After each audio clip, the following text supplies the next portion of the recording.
Hey everyone, this is Denise and Brandy with Eternally Fit, and we have a guest today. Yes, yep. We have Lilly. So, Hi. Lilly, I met her, gosh, how many years? Been 6 years? Did I Yeah. meet you? Yeah. Yeah. It's been a while. Yeah. She's the first time I met her, my initial thoughts was she's so sweet.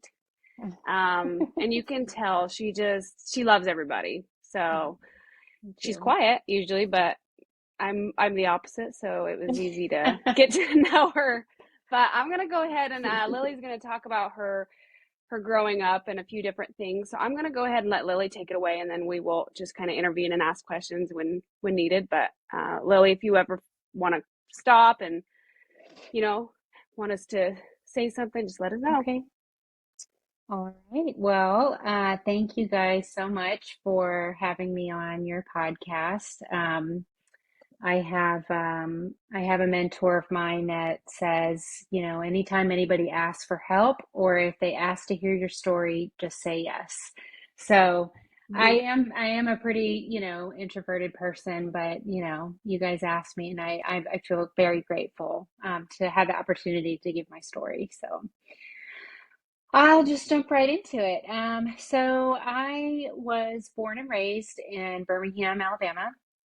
My parents were military, and so they met on military base, ended up having me. They lived together they were married and lived together for a couple years. And then they divorced, and my dad actually raised me. So, and that's kind of a really big piece of information that I'll come back to later, that had a huge impact on me, of not being with my mom. So, and it was an amicable divorce. It was really just a matter of wanting to go different ways in their lives. So my dad raised me, and he kind of went through relationship after relationship. I really only saw my mom once a year, maybe twice a year, from 2 years old on up. And so, I, my dad ended up marrying his second wife when I was 6. And that was sort of my introduction that I can remember into, like the church background. I was raised in a Pentecostal church, which, if you know anything about Pentecostal church, they're speaking in tongues and, just really kind of out there, teaching. And so, my faith background was a bit skewed. My understanding of God and the way principles were taught to me, that were filtered through to me through my home life, were very skewed. And so they were married for 10 years. So from age 6 to 16, I had that skewed view. It was sort of ingrained in me. God was an angry God. He was ready to strike me down at any minute. Um, Mm, I can remember at 6, 7 years old praying that Jesus would come back into my heart, because I just knew that whatever I did throughout the day would make him leave me. And that's a pretty sad it's thing to sad. think of, as such a Hmm. young age to be thinking of that, So, anyway, moving on. My relationship with my mom, she would come and pick me up. She had me in the summers and then every other holiday, and I just loved being with her. I was so happy when I was with her. There really wasn't a whole lot of religion, um, or anything like that. It was just fun. I really, I don't have any bad memories growing up of my time with my mom. But then she would drop me off back at my dad's house, and I experienced a heaviness, a deep sadness, when she would drop me off. And I later on found out that was depression. And Okay. so I would just At be what age was this, Lily, um, when you're talking any about depression? anytime between 6 and 16. Um, Okay. so yeah, I just remember she would drop me off, and there were from the in the home life, there was some physical abuse that was going on, not by my dad, but that also combined with the skewed view of who Jesus was. That all just really kind of had a huge impact on me. Those younger years are very formative years, so that I carried on into my adulthood. So, moving on into my teenage years, I don't remember my first drink, but I do remember the first time I got drunk. And it was the Evander Holyfield fight with Mike Tyson, where Mike Tyson bit off his ear. I don't know if you guys remember that or not, Yeah. but my dad had this huge party, and I was kind of an introvert, still am. But I never really felt like I fit in with any crowd.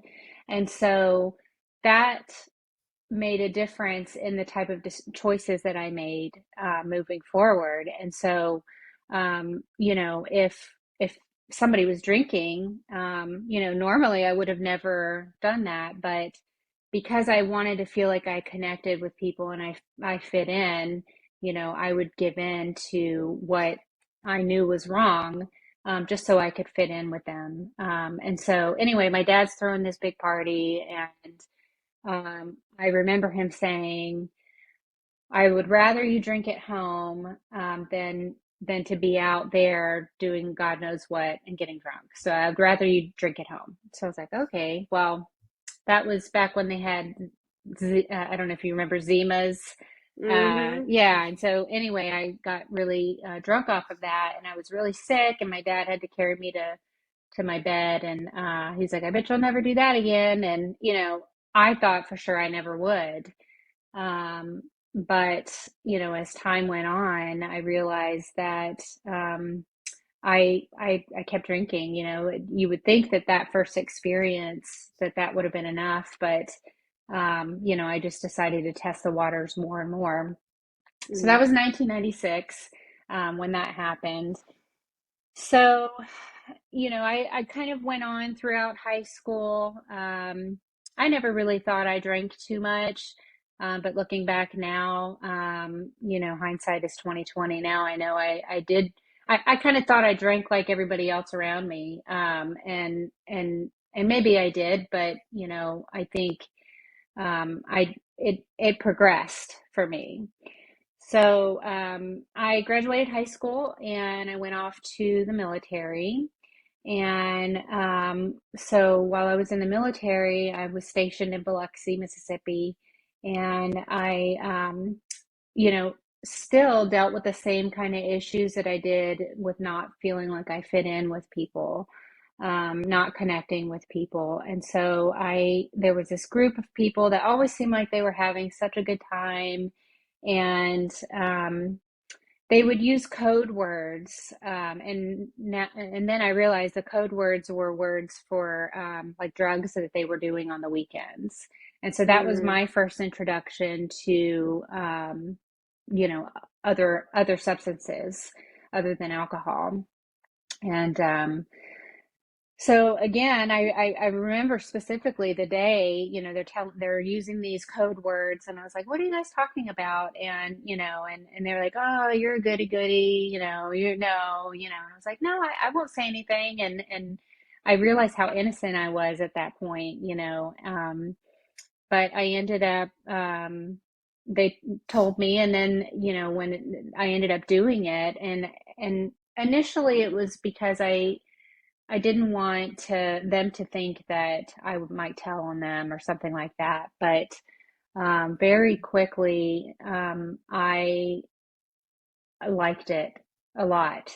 I really liked it. And so on the weekends, we would go out and, do the things that we did and party. And so about 2 years into my military career, we had the military was starting to catch on to what our little group was doing, and so they started to ask questions, and several of my friends ended up getting court-martialed.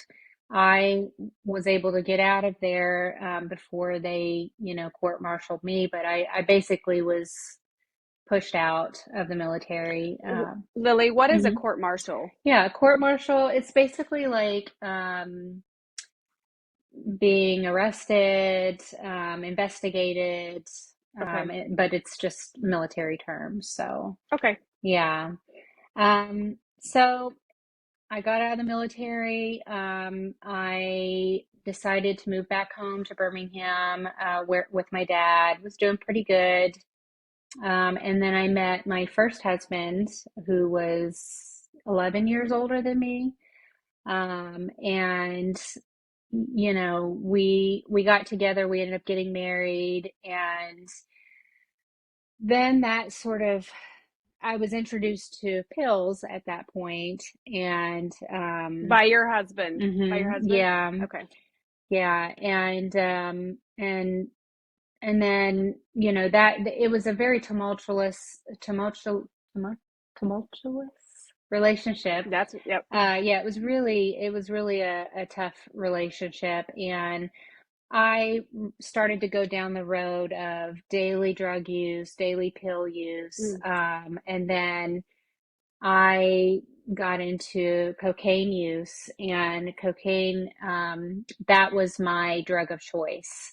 I mean, it gave me, I felt the strength to get through the day, the strength to I felt like I could talk to anybody and everybody, and I just felt like so powerful and so not who I normally was. And so, but it also brought me to my knees very, very quickly. With spending so much money. I mean, I would go on bingers for 3 or 4 days with no sleep. I was hallucinating. I had lost a ton Mm. of weight. And so my mom called me. She lived in New Mexico, and she knew something was going on. So she called me, and she's like, "Hey, why don't you come out for a visit? And we can just, spend some time together." And it's like, okay. So I did. I left, and it really was her way of getting me out of that situation, and sort of an intervention. Mhm. And I ended up telling her, it's funny, I told her what was happening, and I thought she had no idea. And she's like, we knew something was going on, and so she offered to send me to a treatment facility. And I took it because I was so miserable. I hated my life. Um, I just wanted to start over. And I knew that my current situation was do or die. And so I took the help. I went to a treatment facility out in California. And man, it was, I think that my thoughts of going to treatment, I thought it was going to be terrible. It really was one of the biggest turning points in my life, and made me realize that I'd lost my sense of self, or maybe I did, maybe I never knew who I was. Mm. And it really got me back to taking care of Lily. um, so, I'm out there. I did my 30 days at the treatment facility, and I had the choice to either go home or to go on to sober living house. And my my husband had come out to the treatment facility, and he was in real bad shape, and he wasn't getting better. And so I called my mom. I said, "Look, Mom, I can't go home, because if I go home, I'm going to relapse. And if I relapse, I might die, you know? Mm. And if, Okay. So for why does that happen for somebody that's gone into rehab coming out, they're more likely to relapse? Like what, just the environment? well, for me, going back into the same environment with no change, and not having any backup, Hmm. the likelihood of me relapsing, it's so high, just because I had no like no other help. Okay. And there just the 30 days that I was in treatment, that was enough for me to sober up and get kind of a clear mind. But, there's so much more to it than just getting sober. It's learning how to Mhm. deal with life on life's terms. Okay. And if I Mhm. never learned how to do that, sober, the likelihood of me going back out and relapsing is really high, because for me, I wanted to medicate in order to deal with life. Right. I didn't like to feel sad or lonely or any of those feelings. Um, and so Okay. my mom said, "All right, find a sober living house. We'll get you somewhere." So I went to a sober living home in California, and I was there for about 6 months. And by that time, my husband had gotten really, uh, his progression had gotten much, much worse.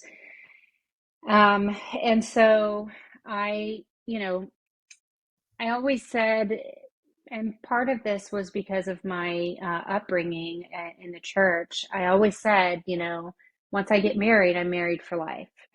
Hmm. That it's just that. And so I was torn, because I was like, I can't, stay in this marriage and remain sober. But I can't leave him either. Right. Right. And so ultimately I ended up making the really tough decision of leaving him. And so my mom actually flew with me from California out to Alabama. And we were there to get my stuff out of the house. So we had a place in Florida and a place in Alabama, and he was actually at the place in Florida. So I was there at the house in Birmingham, and this was actually during Hurricane Katrina. The Okay. hurricane was coming in that night, and so his mom called and said, "Can you guys just wait to go in the house? He's wanting to drive up tonight. Just wait." And we said, "Okay, no problem." Well, we got a call the next morning. He drove up anyway, and he was killed in a car accident. And so, Oh. that was really crazy, because, in a way, I felt like that was my fault. If I had not chosen to leave him, he wouldn't have chosen to drive up, and he would still be here today.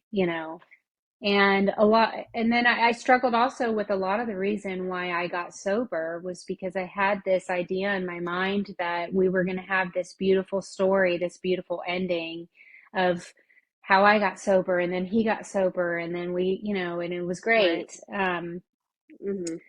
And then when he died, I was like, whoa, what am I going to do now? I mean, I got Hmm. sober initially. I got sober for him, to show him Okay. that he could get better. So, that was a really, really tough situation to go through.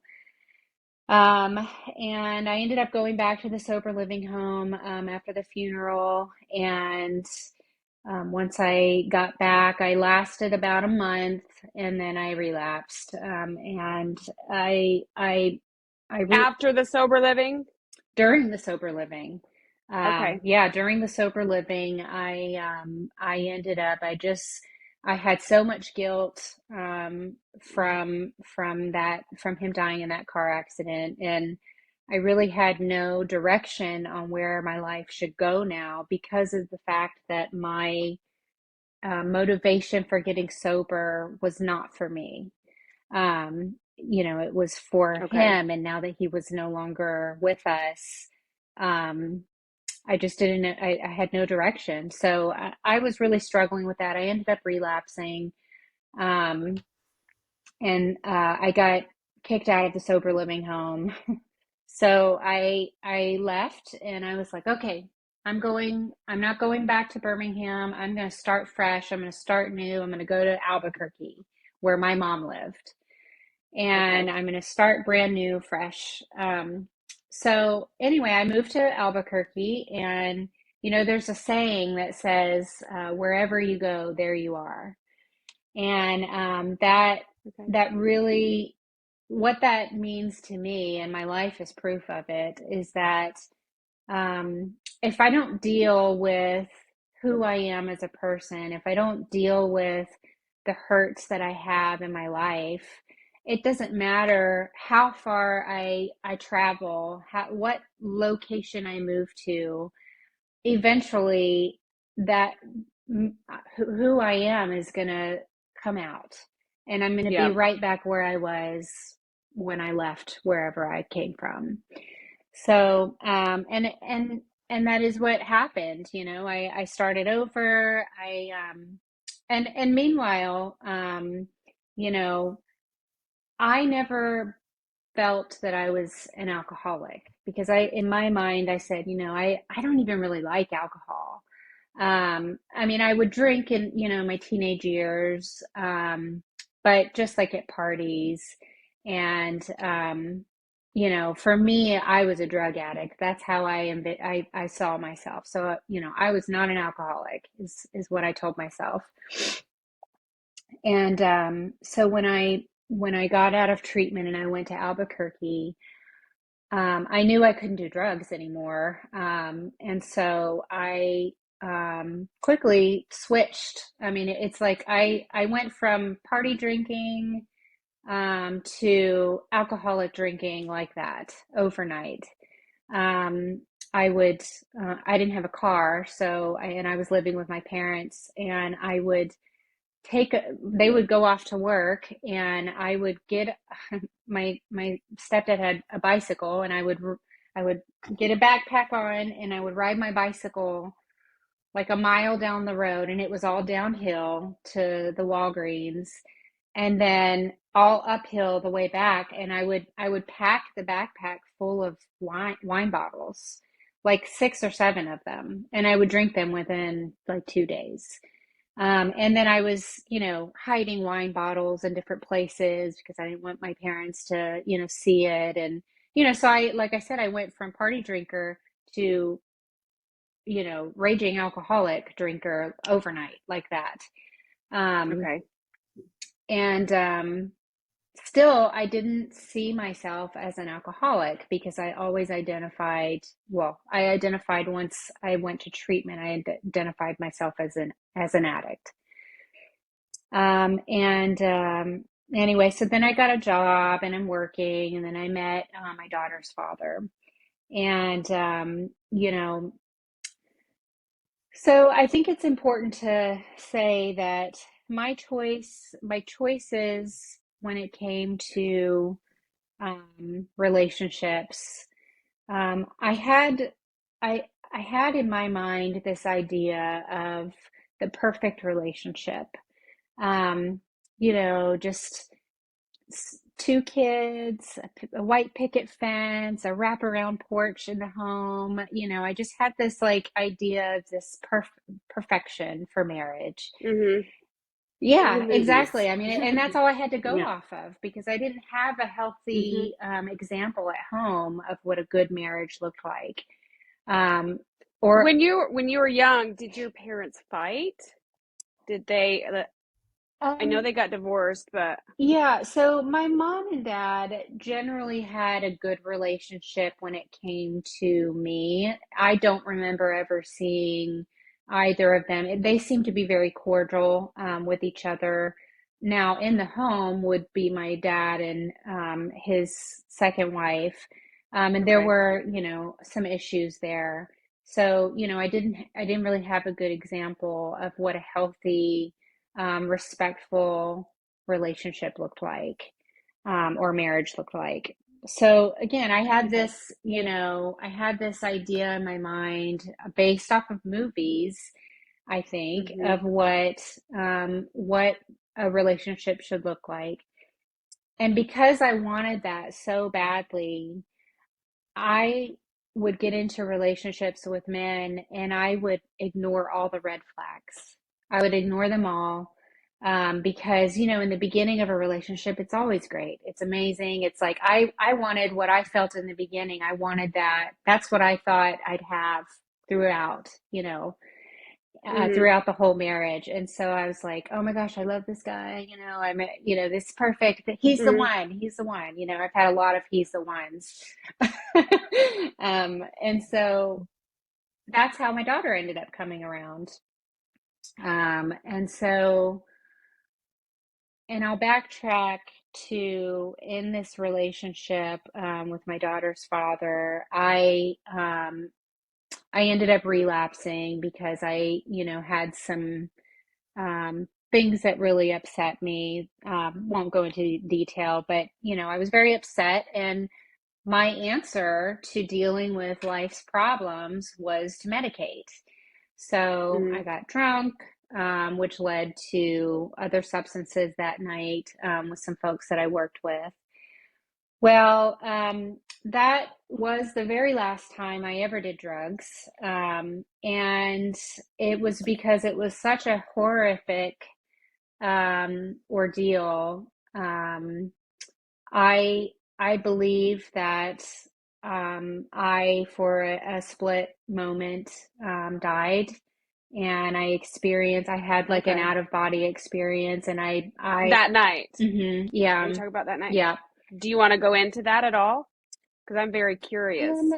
so, so I I was on some antidepressant medication that they had given me when I was at the sober living home. So I was still taking those. Mm-hmm. I had been drinking that night. I smoked some pot and then I did cocaine all night. And so all of that combined really, really messed me up. And it was like, I remember I was sitting there with my girlfriend at her house and I was talking, but I couldn't control what I was saying. And then I kind of blacked out. And what I experienced was what I remember, and this is what I think was my experience of hell. It certainly felt like it. I was a child and I was very afraid. It's like it took me back to what I was as a little kid in real life. And I Okay. was a child. I was terrified, and I just had this very evil feeling around me, and I was just terrified. I was a kid and I was terrified, and that was it. And when I woke, but I don't know if I passed out or what happened, but apparently the girl that I was with was like, "You need to go home." And so I don't know what I did. She never spoke to me again. I don't know what happened. I mean, I remember once I sobered up, I tried calling her. I was like, "I'm so sorry." I really wanted to know what happened. And so I don't know what happened, what I did, but she took me home, and it took me a couple days to sober up.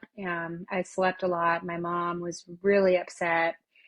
Um, and So anyway, I sobered up, and then I don't know, maybe a couple weeks later, we went on a ski trip. My mom and I think my stepdad was there. We go on a ski trip, and I was like, "Mom, I think we need to get a pregnancy test. I think I might be pregnant. I think I felt a little weird, and anyway, it turns out I was pregnant." And I was so upset. I was mortified because I knew that um, I had just a couple weeks earlier had a horrible relapse. And so I was like, my child is going to be, something is going to be really wrong with it. And Mm-hmm. so I was terrified. I was terrified that I was going to have a baby that, was deformed or, had some sort of congenital issue, because of the fact that my experience and just doing the drugs and everything, I knew Mm-hmm. it was going to be bad. So and and I stayed a single mom. I became a single mom, and so that relationship was over fairly quickly. And anyway, fast forward 9 months, I had the most perfect, beautiful baby girl, and she didn't have a thing wrong with her. Um, and I never touched a drug since. Never. After I had her, it's like, man, I realized that there's so much more to life and I really got to Mm-hmm. straighten up. And it's unfortunate because I think there are some folks out there that that's not enough. Having a baby isn't enough to get sober, but for me it was, because I suddenly had this tiny little me that could not survive on her own without me. And so that's what I did. I I never touched a drug again, and I took care of her, had her. Um, Fast forward to my next relationship, and it was like repeat. It was like a repeat of the past, minus the drugs, but it was a repeat of the past. And I was just a few months in, same thing. I thought, this is it. He's the one. Um, got pregnant, realized he's not the one fairly quickly. And, this one was a bit different though, because I was so upset with myself that once again, here I am in the same situation. Mm-hmm. Now and my idea of what I wanted, to be a woman that was married once, you know, had children with that man. Now here I am, a single mom of two children with two different dads. And the way you were raised in that church, I mean, you probably had that ingrained in your mind, and then that made you think, "Oh my gosh, failure," Failure, because of that ingraining. yeah, absolutely. Failure. What will other people think of me? I was so embarrassed and I was so upset with myself. And I really, that pregnancy was really difficult for me because I had thoughts of doing something that was totally against, I had thoughts of Mm, having an abortion. Um, and that was completely against what I was raised as, and still to this day, believe. But I think I had mhm, such a depression that I just wanted to not deal with the consequences of my actions. But you know, I'm so grateful that I didn't go down that avenue, because now I have a wonderful young man now. Well, no, he's not a man. I have yeah, he's a I'd young say young man. man. He's 14 and he's amazing, and he's so, he's just the light of my life. And so now, I have these two kids, and Hey, mhm. Lily. So we're at 33 Okay. minutes. Can we, is this a good This is place a to kind good, of wrap it up and then start back yep, over this is a good from the place. next? All right, guys, we'll continue with Lily here in a little bit. Okay. Okay. Thank you.